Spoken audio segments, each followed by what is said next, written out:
Today I'm going to show you how I use a fabric as a focal for a quilt. This is my can quilt behind me, and all of the rosettes in it use the same fabric for their design, but they all look so different.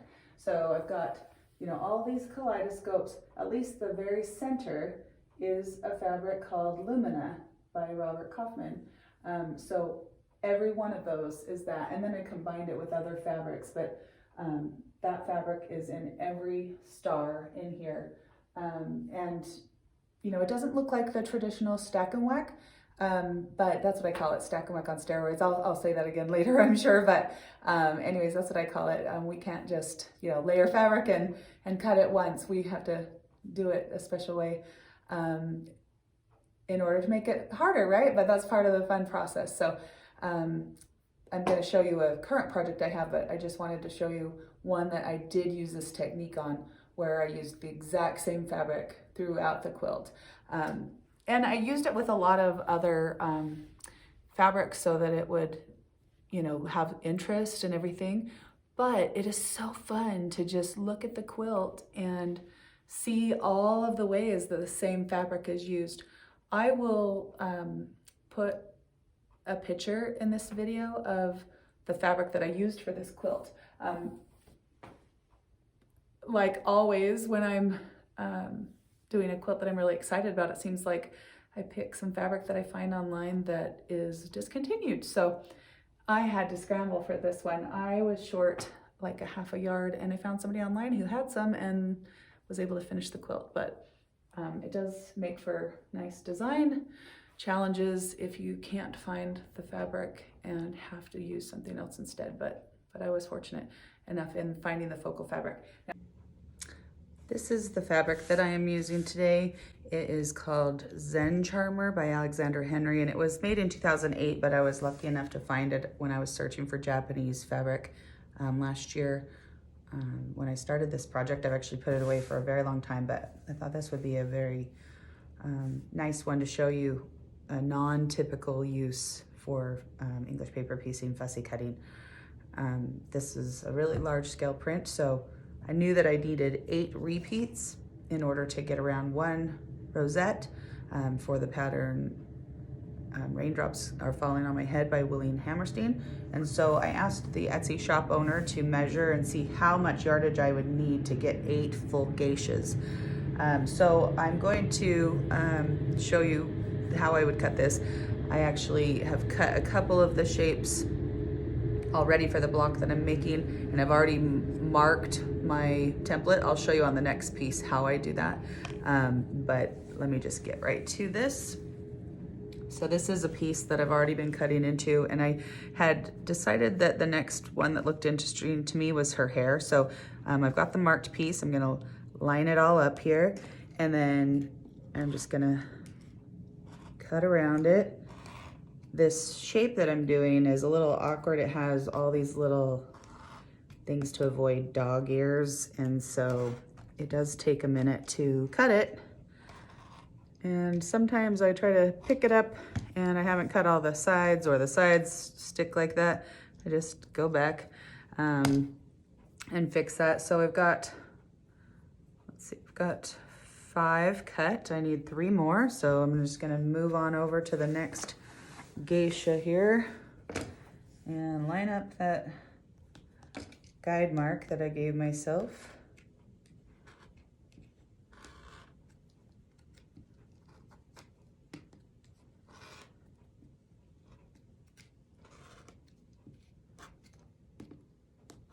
And then I'll be looking for the next thing to fussy cut. So I just need 2 more of these. And sometimes the fabric, as it gets to be more lacy, call it fabric lace, when it gets all these cuts in it, it's a little hard to maneuver because it catches on the edge of your cutting mat. So I have to kind of get this unwieldy piece of fabric, because this is a lot of yardage that I had to buy to get the repeats that I wanted. And then I actually bought more, because like in a stack and whack, I've decided that this quilt's pretty small and I want it to be a little bigger. So I'm gonna use some of the exact yardage as a border so that people can see what the cuts were made of.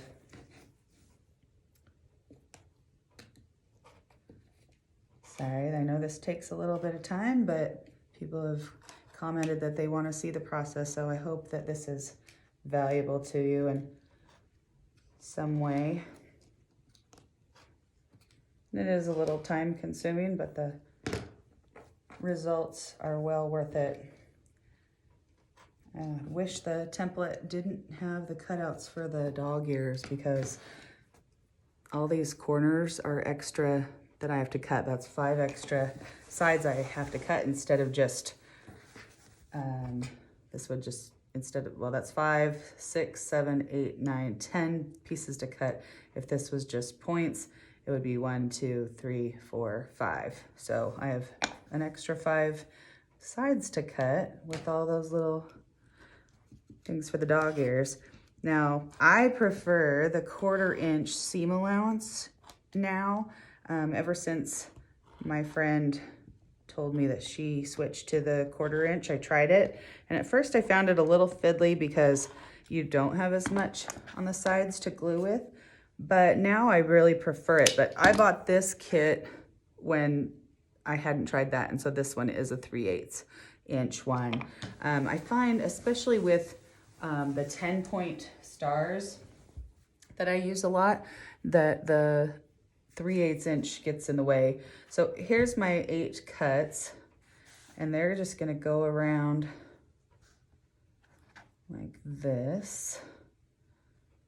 And when I get done, I mean, nobody would look at this piece and think, oh my gosh, that's a geisha's hair and some waves behind it. They're just gonna think that's a cool kaleidoscope. And I need to, oh, I cut an extra one, I guess. I'm going to pick a color for in the center, and then that one's going to be good. Let me show you a couple more that I've already done. So this one is a lotus flower that is in the print. This one is a nose of a skull and the teeth going in. Then I have almost the same cut, the nose of the skull and the teeth going out to make a ring. So I just love that one. This is the snake's tongue and one of its little scales. This is the geisha and her face. Here's a snake eye going around. Here's a cool little design that I found on here with a little bit of snake scale. And then here's another snake scale. This is part of the geisha's robe. Here's that little red part of her sleeve. This is a little swirl coming off of the snake. And then again, another lotus flower piece. So it looks very different than this lotus flower piece. So those are the cuts I've already made off of this fabric, and I have quite a few more blocks to go. So I don't think that I'll get bored, and I don't think that I'll run out. I mean, you don't even have to pick something that interesting on here. It may not look, you know, very cool, but like one thing I might do is say this skull right here where I took that out of there. Let me just unmark the template, but right here, I'm gonna find the next usable space here. I mean, I do use my rotary cutter, so there is a little tiny frayed edge right there. I wanna make sure that I don't get too close to that. Some people like to cut with scissors to avoid that. I don't. It takes long enough to do what I do anyways, that I don't really wanna take the extra time needed to cut with scissors, except for on the dart shape that we've used in our upcoming pattern, the dart and our stars.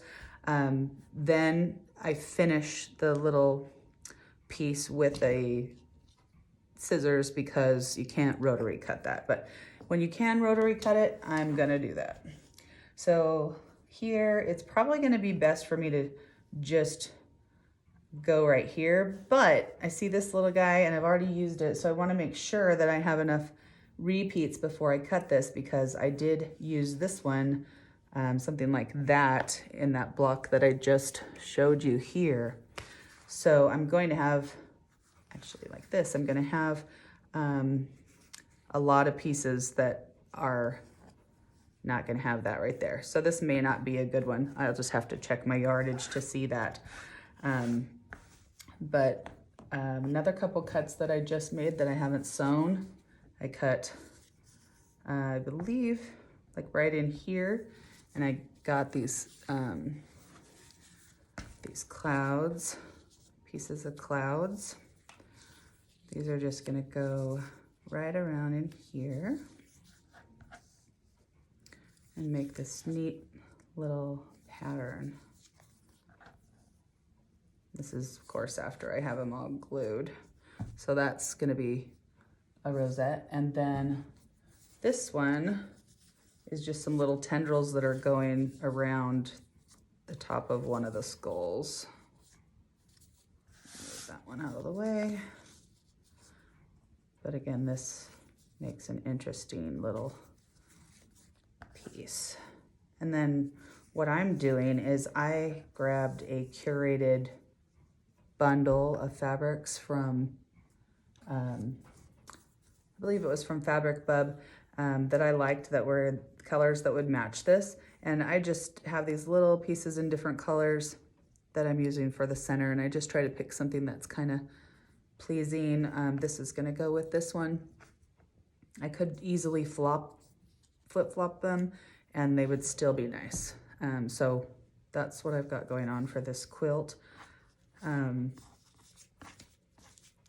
You don't have to waste as much fabric as you think with fussy cutting, because I'll use this piece for the whole project. And then if there's lots of bits left over, I'll still keep it around for something else. But even pieces that you think might not be a good option for a fussy cut. Sorry, I'm looking for my template. I don't know where I put it. Even a piece that you think might not be a good fussy cut actually would be very interesting once you kaleidoscope it around.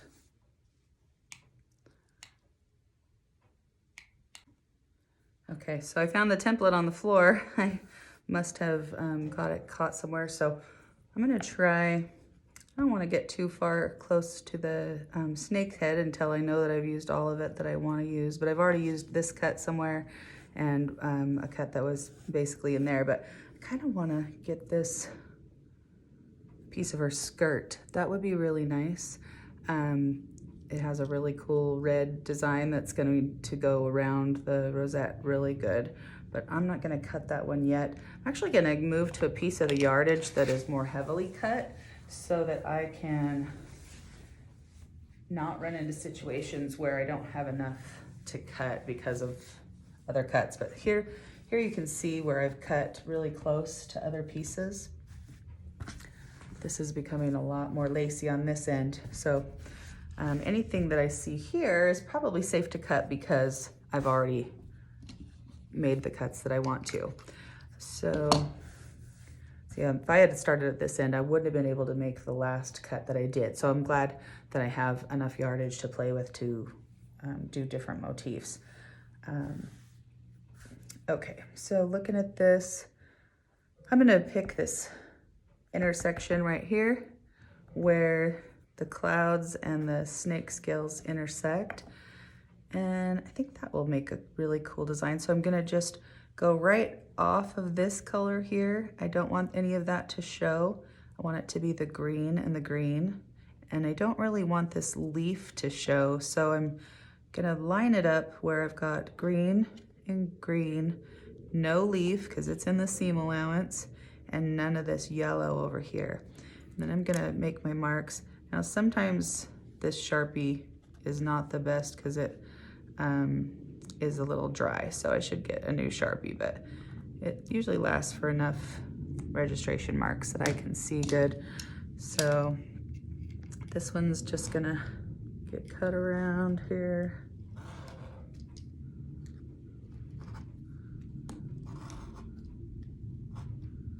And I guess I could just keep cutting and go straight on these lines, but I kind of feel like since they're on the template, I need to go around them. So that's gonna make a really nice piece as I go around. Okay, so I've got my templates cut. Now I'm gonna just show you quickly how I mark or glue them for basting, or glue baste them, I should say. So I'll just get them all lined up here. There's probably not gonna be room for both of these to go on here at the same time, but that's because I have all those blocks laid out there. So I'm just gonna orient them the same way so that I know I'm pressing them the same way. And I just wanna kinda line them up the same way every time if I can. I wanna make sure that green leaf isn't on there for sure. So I'm gonna go off the edge of that and then just kind of try to center it. So I wanna make sure again that I'm lining it up kind of similar. And I kind of look at this line right here on this cloud too, because if I've got the same things showing around the template, then I'm going to get pretty good results matching up. But they don't need to be, you know, too stressed over. Here I'm just going to put the point right on this little point of this finger wave.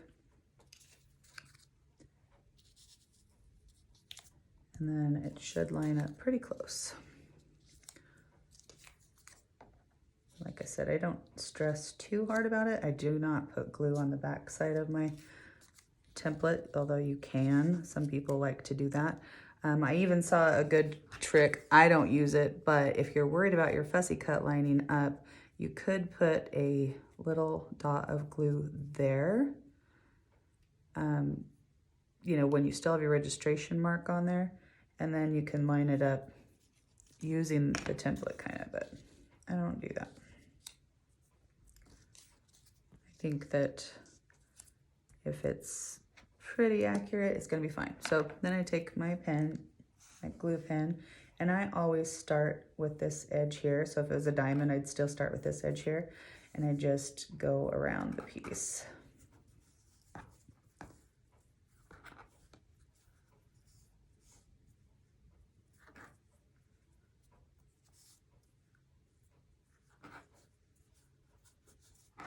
There, I've got that one. I'm gonna move this so I can put this one here so you can see what it's gonna look like as I get it glued.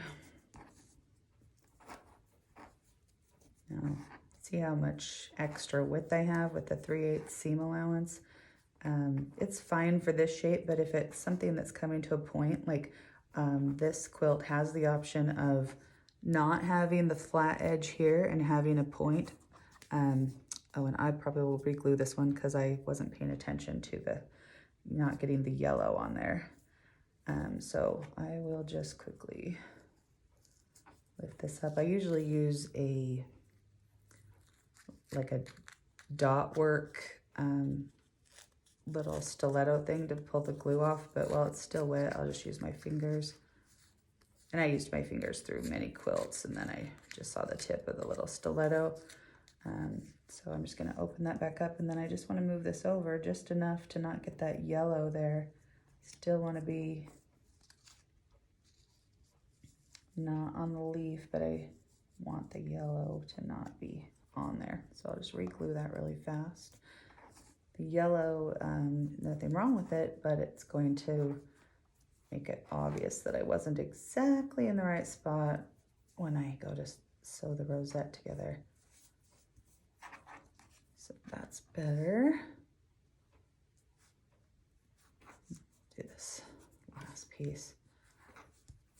And I do like not having the last piece glued as the bottom edge too. It just, I think, gives less chance for it to come unglued there if I've got a seam over it. Because the way that I sew these pieces might not be the way everybody would, but I sew all 8 of them to the octagon, so right here, and then I sew the long seams afterwards. That one has a tiny bit of yellow on it. That doesn't bug me as much. but I might end up re-gluing that. I'm just not concentrating as much as I normally would.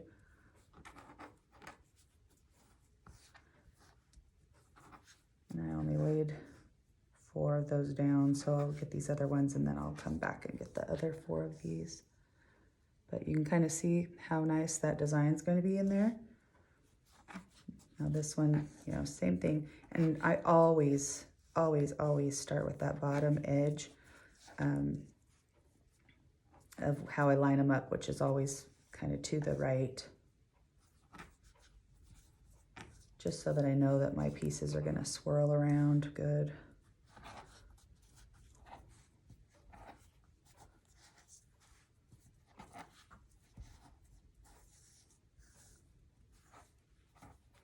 I got told the other day that I'm crazy for how I fussy cut things, but for me, the prep work is worth the result that I get in my quilts.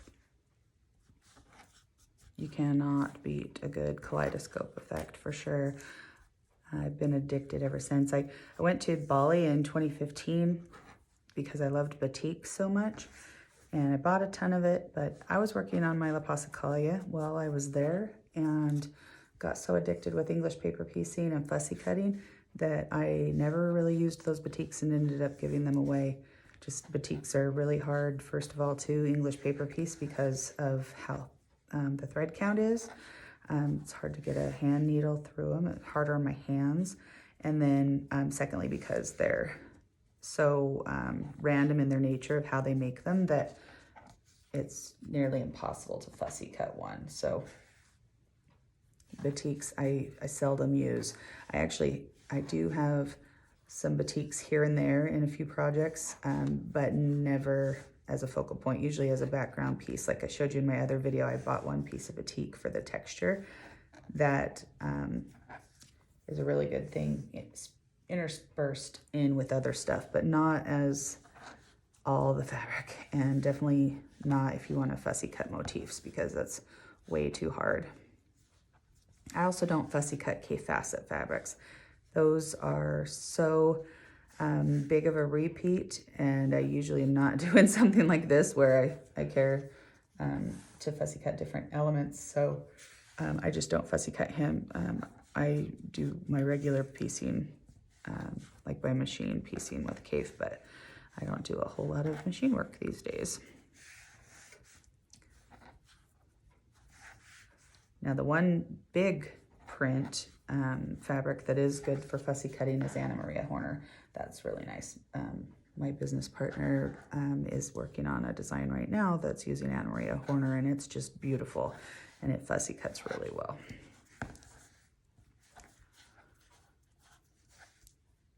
So almost done with this geisha hair. I think it's looking really cool.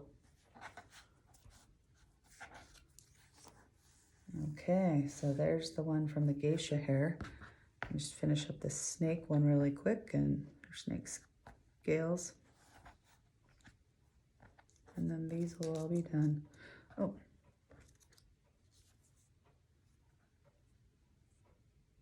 Okay, now I can't remember which way I had those facing. This edge was the last one, so I must have had them going like this. Yes. Well, I would have seen that as soon as I started to line this up because I got to line it up on this side. But, you know, lost my train of thought talking to y'all.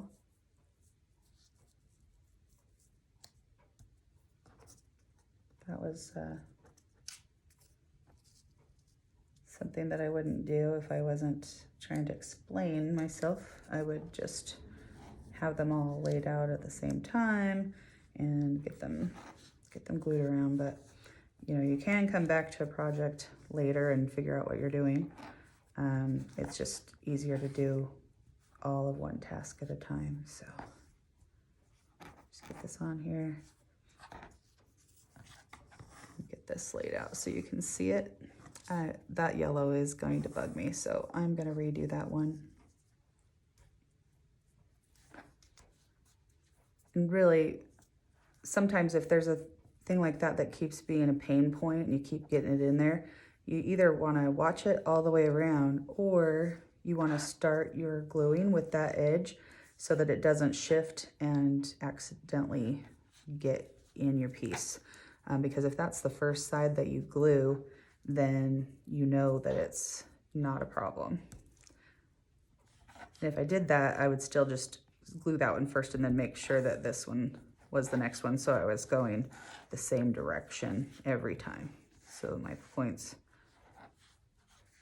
swirl. Now this shape doesn't have any dog ears, and it's probably because of that template that was extra fiddly, but I would gladly take the dog ears for easier cutting. This does make it nice and pretty though, where you're not fighting to not show the dog ears in a photo or something. Oh, dang it. That one has some yellow in it too. Now I may be able to just take that one, and it's so minimal I can just stretch the fabric just a little bit, and that took care of enough of it that is fine for me. Let's see if I have enough room on this one to do that, because the fabric does stretch, and of course some of the angles are on a bias. Yes, I can stretch just that piece. That works great. Then I don't have to unglue the whole thing.